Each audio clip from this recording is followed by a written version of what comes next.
ఇలాంటి పెద్ద యాత్రలకు వెళ్ళేటప్పుడు భర్త లేకుండా వెళ్ళకూడదు, సతీ సమేతంగా వెళ్ళాలి అని అంటూ ఉంటారు. ఆ ఫలితం రాదు అని చెప్తారు.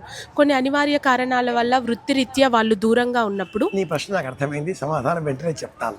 చెప్పండి. శివుడు సమయం అభావం. ఈ చేతిలో ఉంది ఇలా ఇచ్చేలాగా, ఈ చేతిలో ఉంది ఇలా పడిపోతుందో ఏమో. కణశశ్చైవ, ఏ నిమిషం కూడా వృధా చేయరాదు.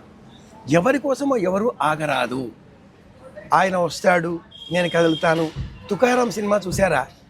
భక్త తుకారాం కోసం చివరలో వైకుంఠం నుంచి విమానమే వచ్చేస్తే ఆయన వెళ్ళాడు, కూర్చున్నాడు. ఆవిడ ఆయన ఖాతాలో ఎక్కడో గిన్నెలు గడుగుతోంది. ఉండండి నేను వస్తాను అంది. ఆవిడ వచ్చేవరికి ఈ విమానం ఆగదు. ఎవరి పిలుపుకు వారు. లోకంలో భార్యాభర్త ఎప్పుడూ ఒకేసారి మరణించరు, ఒకరి ముందు ఒకరి తర్వాత. మిగిలిన వారు పోయిన వారి జ్ఞాపకాలతో బ్రతుకుతారు. కనుక ఇలా ఒక్కొక్కరు కూడా వెళ్ళవచ్చు. ఆ సమయంలో భర్త కండువా వెంట పెట్టుకోవడం, ఇల్లాలి బ్లౌజ్ వెంట పెట్టుకోవడం, వారికి సంబంధించిన వస్తువులు వెంట పెట్టుకొని మనం యాత్ర చేయవచ్చు. నిర్విఘ్నంగా యాత్ర పూర్తి చేయాలి. భార్యాభర్తలలో ఏ ఒక్కరు విడివిడి కారు. శివుడు అంటే పార్వతి సగం ఉంటాడు, పార్వతి అంటే సగం శివుడు ఉండి తీరాలి.